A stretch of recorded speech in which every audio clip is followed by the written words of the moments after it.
जगदीश और सुनीता अपने दो बेटों रुद्र और विशाल के साथ साल 2001 के महाकुंभ मेले में जाने का प्लान बना रहे थे। वो लोग महाकुंभ मेले में पहले कभी नहीं गए थे, जबकि रहते वो प्रयागराज में ही थे। असल में जगदीश और सुनीता को भीड़ भाड़ वाली जगह में जाना पसंद नहीं था। उन्हें डर लगता था कि इतनी भीड़ में कहीं कोई हादसा ना हो जाए।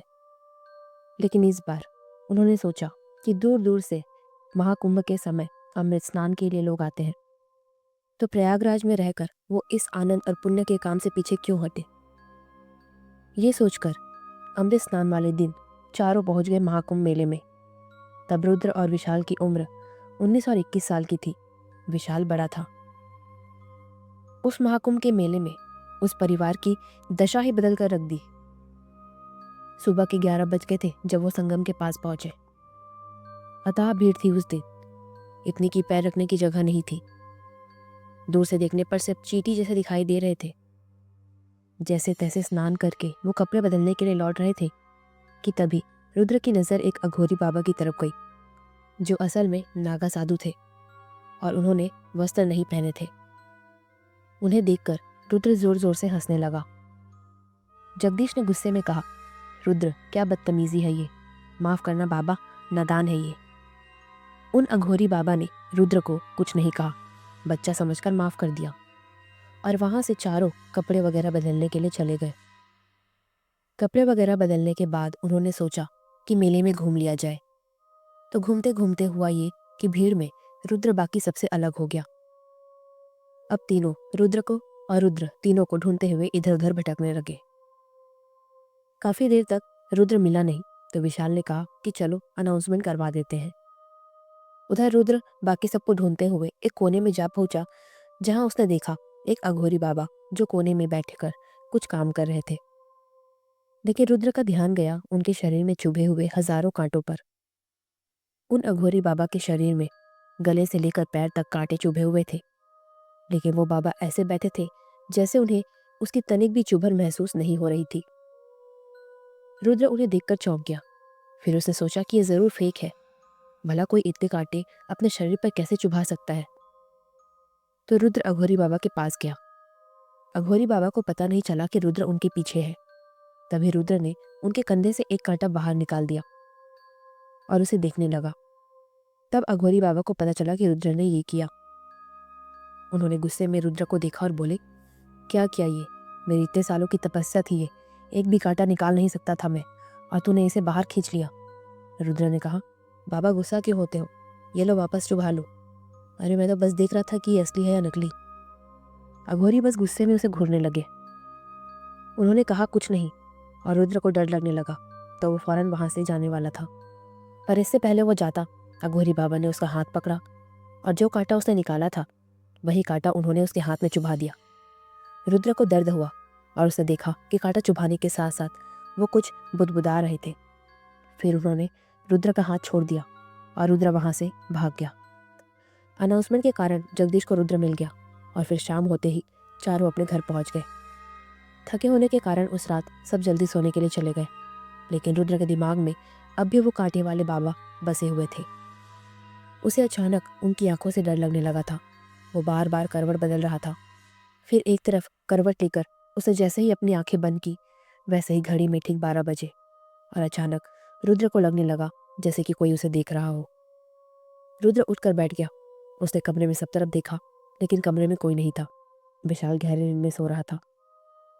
फिर क्या हुआ कि रुद्र ने वापस से सोने की कोशिश की कि तभी अचानक उसे तेज चुभन महसूस हुई, जैसे कि किसी ने हाथ में कांटे चुभा दिए हों। इस दर्द से वो फिर उठकर बैठ गया और उसने देखा कि उसके हाथ में कांटा चुभा हुआ था। वो डर गया, सोचने लगा कि ये कांटा कहाँ से आया। वो कांटा जो अघोरी ने चुभाया था वो तो उसने निकाल दिया था। रुद्र ने उस कांटे को डस्टबिन में फेंक दिया और डर के मारे आधा चेहरा कंबल में छुपाए हुए सोने की कोशिश करने लगा। मगर सारी रात उसको नींद नहीं आई, क्योंकि उसको ऐसा लग रहा था कि कोई उसे देख रहा है। अब अगले दिन वो इसी बारे में सोचता रहा, लेकिन उसने किसी को कुछ नहीं बताया। अघोरी बाबा के बारे में भी उसने कुछ नहीं बताया था किसी को। अब सारा दिन परेशान होने के बाद रात को जब वो फिर सोने की कोशिश कर रहा था, तो उस रात भी उसको नींद नहीं आ रही थी। 1 घंटे इधर से उधर करवट लेते।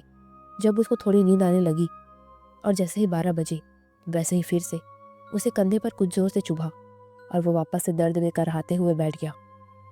उसने कंधे पर हाथ मारा तो फिर से उसे वहाँ एक कांटा चुभा हुआ मिला। अब रुद्र की हालत खराब हो गई।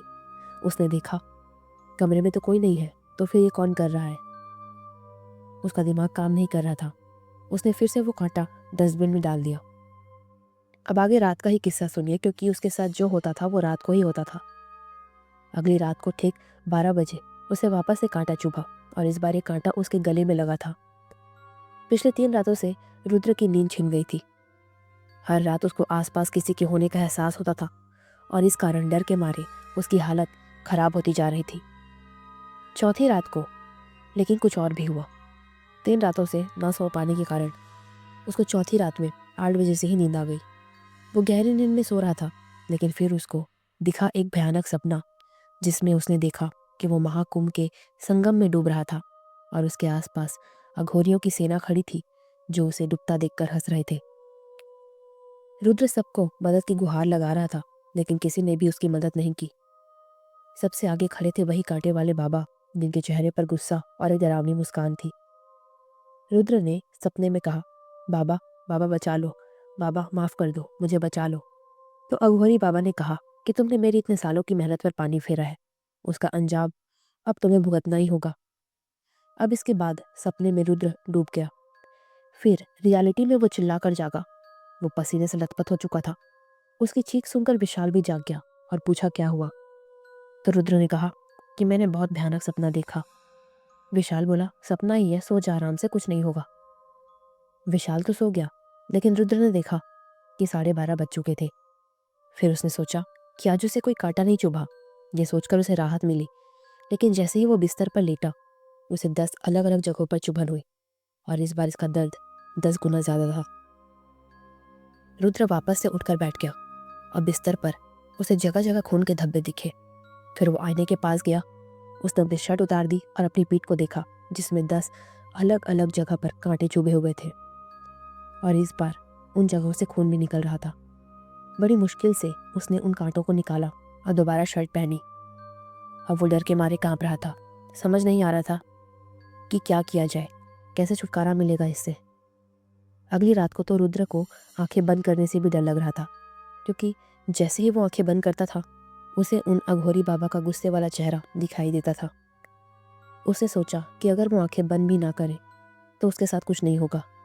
ये सोचकर वो ना सोने की कोशिश कर रहा था, लेकिन जैसे ही 12 बजे वैसे ही उसके शरीर में जगह जगह दर्द होने लगा और जहाँ जहाँ दर्द हो रहा था वहाँ वहाँ कांटे चुभे मिले।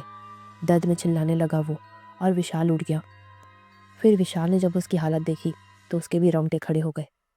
उसने देखा कि रुद्र का शरीर कांटों से भर गया था और जगह जगह से खून निकलने लगा था। अब जैसे अघोरी बाबा गले से पांव तक कांटों से लदे थे, वैसे ही रुद्र भी हो गया। उसकी आंखों से दर्द के मारे आंसू निकल रहे थे और बाकी शरीर से खून बह रहा था।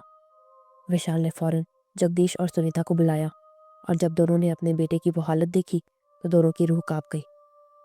अब रुद्र की ऐसी हालत हो गई थी कि वो कहीं बैठ भी नहीं सकता था, वरना उसे कांटे धंसने से और दर्द होता।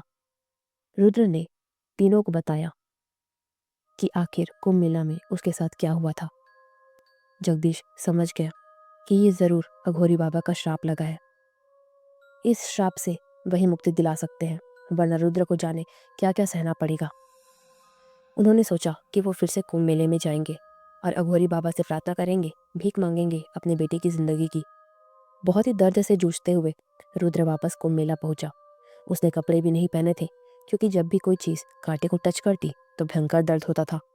बड़ी मुश्किल से चिकते चिल्लाते हुए वो गाड़ी में बैठकर मेला आया, लेकिन इतनी भीड़ में लोग उसे कहीं ना कहीं टच कर रहे थे, जिससे उसकी तकलीफ दर्दनाक हो गई थी। अब जहाँ रुद्र उन अघोरी से मिला था वो वहीं पहुंचे और उन्हें वो अघोरी वहीं बैठी मिले, जो मानो उसके आने का इंतजार कर रहे थे। रुद्र को देखते ही वो हंसने लगे और बोले, उस दिन एक निर्वस्त्र अघोरी को देखकर हंसा था तू, आज उसी हाल में तू आया है। रुद्र की आंखों से आंसू बहने लगे। विशाल और उसके माता पिता भी रोने लगे और बोलने लगे कि रुद्र को माफ कर दीजिए। रुद्र ने हाथ जोड़कर कहा, बाबा मैं समझ गया हूँ, अपनी गलती स्वीकार करता हूँ। ये दर्द आप जैसे तपस्वी ही सह सकते हैं, मैं नहीं। बहुत दर्द हो रहा है बाबा, मुझे बचा लो। अघोरी के चेहरे पर बड़ी मुस्कान थी। उन्होंने कहा, मेरा मकसद तुझे तड़पाना नहीं, बस तुझे अपनी गलती का एहसास कराना था। इधर आ और ये भभूत रमा ले शरीर पर, उसके बाद कांटे निकाल दे, तुझे कुछ नहीं होगा। रुद्र ने यही किया और कांटे निकालते हुए सच में उसे बिल्कुल दर्द नहीं हुआ। कांटे निकलने के बाद जो उसे राहत मिली वो बयान नहीं कर सकता था। इसके बाद वो अघोरी बाबा के पैरों पर गिर पड़ा और अघोरी बाबा ने उसे आशीर्वाद देकर वापस भेज दिया। उम्मीद है आपको ये किस्सा अच्छा लगा होगा और एक सीख भी मिली होगी कि कभी भी किसी भी चीज़ का मजाक बनाना कभी कभी बहुत भारी पड़ सकता है। किस्सा अच्छा लगा हो तो स्टोरी को लाइक करके चैनल को सब्सक्राइब कर लीजिए। ऐसी स्टोरी आपको हमारे चैनल पर सुनने को मिलती रहेगी।